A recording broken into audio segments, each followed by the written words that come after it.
What do you think is the thing about JJ Redick that would make you a good coach? I don't necessarily think it's one thing, but I feel like I know the game pretty well. 1, 2, 3, together. I was extremely pessimistic about the Los Angeles Lakers in the offseason, but the Los Angeles Lakers are looking like a brand new team this season. Their chemistry has been off the charts, and they look more in tune than they have in years. But if you take a look at their roster, not much has changed from last year, which is a huge reason for my pessimism. The only real difference in their rotation from last year to this year is the addition of Dalton Knecht and the departure of Taurean Prince, and thank God! I don't know what Darvin Ham's obsession with Taurean Prince was. I mean, he literally followed him to the Milwaukee Bucks. But apart from that, why does this team look so much better? Well, the answer is simple. That one controversial hire that they made in the offseason is paying off. So before we get to the content, make sure you check us out on Instagram, TikTok, and X for additional bonus content. And now that we get all that out of the way, cue the intro.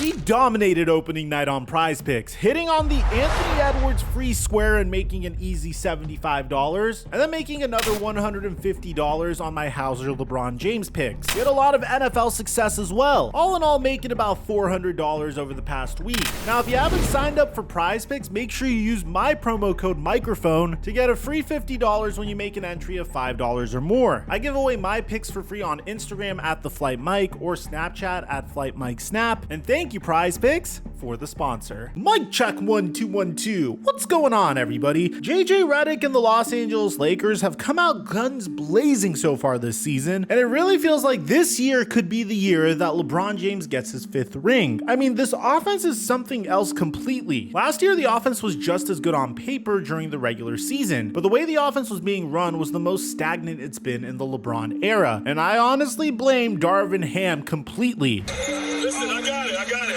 Hey, give me the board. Give me the board. Give me the board. I got it.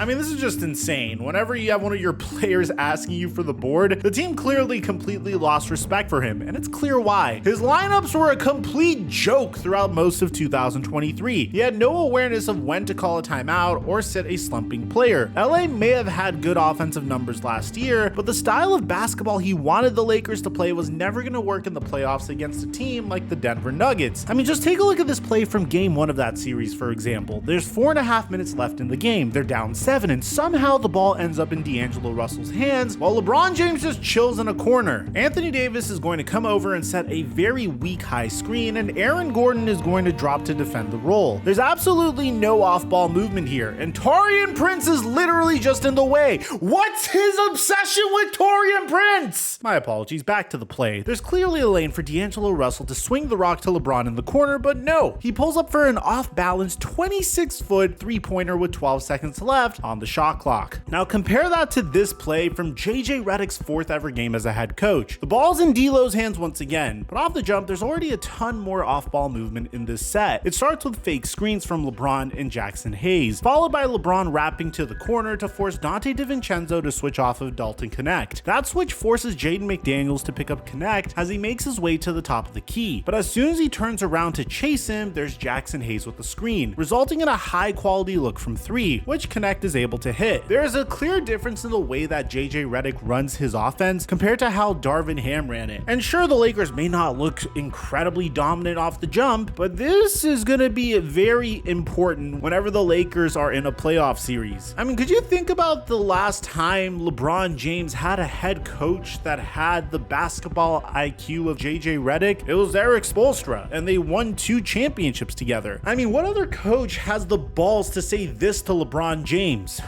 And you're right, this is the exact opposite of what happened in Los Angeles.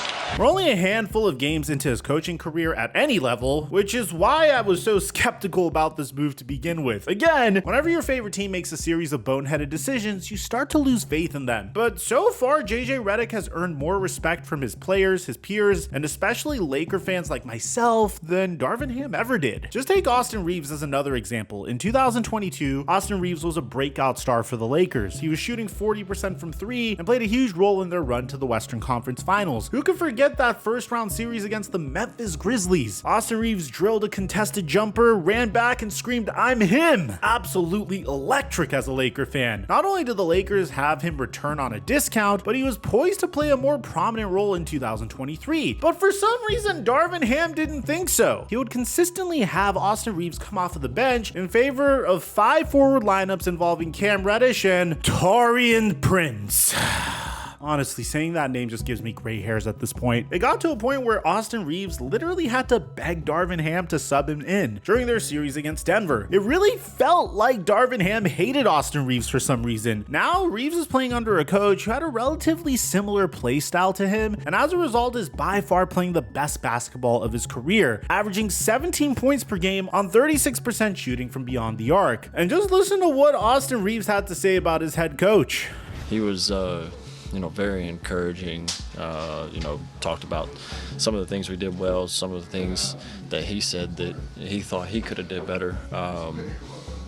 And that just shows, what a great leader looks like. His passion is on another level. And you can tell every single second of every day that he's locked into, the betterment of our group. That's high praise, but I mean, he absolutely deserves it. And I'm sure this praise from AR-15 is partially because he is actually being used in good sets on offense. Take a look at this play, for example. It starts with every single person off of the ball moving to their spot, which is already more than Darvin Ham was doing. AD is going to set a high screen for LeBron, who then run and sets a screen for the ball handler, which would not have been Reeves under Darvin Ham. Reeves then hits LeBron on a wide roll, with Rudy Gobert as the only defender under the rim. Gobert picks up LeBron because, well, what else are you gonna do? Leaving AD to slip right past him for the easy lob. Half-court sets like these from Redick are pure wizardry, and it's something that I haven't seen in a very long time as a Laker fan, especially not in the Darvin Ham era, not in the Frank Vogel era. As a matter of fact, I don't think I've seen half-court sets like this since Phil Jackson was our head coach. Now, before you look at me and say, Mike, you're over-exaggerating. It's so early in the season. just compare this to a type of play Darvin Ham would run last year against one of the worst teams in the NBA. The ball makes it around to LeBron in the half court, and AD is going to set a screen for LeBron to attack the middle of the court. The difference between this play and the last one is that in one of them, AD doesn't roll wide like LeBron did to create the space for a back roller. And two, there's absolutely no ball movement, a staple in the Darvin Ham offense, resulting in terrible spacing and a turnover on an ugly in-between pass. Why in the world would you run pick and roll to the side of the court where 3 Lakers are standing like traffic cones and not at least have D'Angelo Russell cut to the basket out of the corner to clear up some space? Everything that JJ Redick does is just so much better than what Darvin Ham did. And that even includes the speeches that he gives in the huddle. I mean, this is probably one of my favorite ones from Darvin Ham. Don't settle. Go hard on them dudes. Everybody's trying to play the right way. Salute.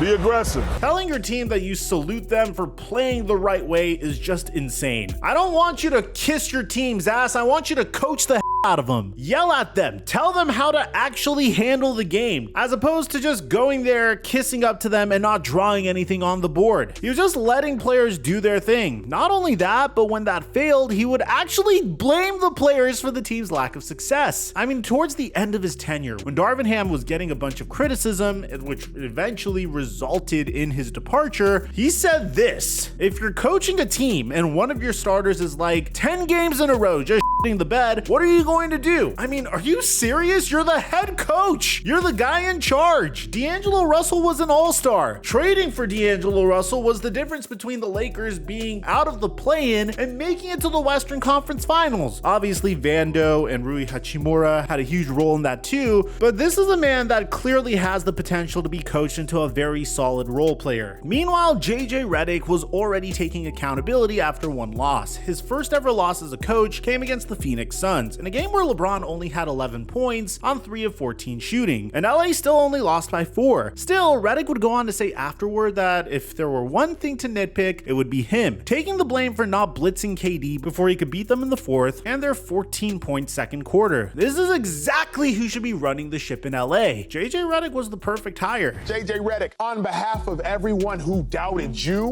I, Emmanuel Acho, say sorry for all of us. Sorry, JJ Redick. Oh, what'd you say? I was wrong. I think everybody else was wrong as well. The only concern I have with this Los Angeles Lakers team is the defense. They're bottom 10 in the league in points per game allowed, allowing the third worst field goal percentage at 49% from the field so far this season. And yes, that's a major concern, but they're winning their games regardless. The offense has outplayed their bad defense all year, and as the season goes on, Redick will get more comfortable as a coach. The defense will tighten up, and the Lakers will look scarier than ever. Plus, the chemistry with this team is already so much better than it was over the last 2 seasons. JJ Redick is literally playing mini games with his team in practice. I think it's safe to say that everything about this team, from the coaching to the talent to the fun that they're having, is the best that it's been in LA since 2020. Let's be honest, 2020 wasn't that much fun. There was a global pandemic. But 4 seasons ago, the Lakers were the best team in basketball. Yes, the ring counts! LeBron and AD were an unstoppable duo, and first-year head coach Frank Vogel looked like a massive improvement over their previous coach Luke Walton, kind of like this year. Then the season got canceled due to COVID. Luckily for the Lakers, the season resumed in the NBA bubble, and they would go on to win their first NBA championship in a decade, and their 17th overall, which was tied for the most in league history until Boston's 18th earlier this year. Since then, the Lakers have done everything they can to try to replicate their 2020 run, but it seems like every move they've made has come back to bite them in the ass.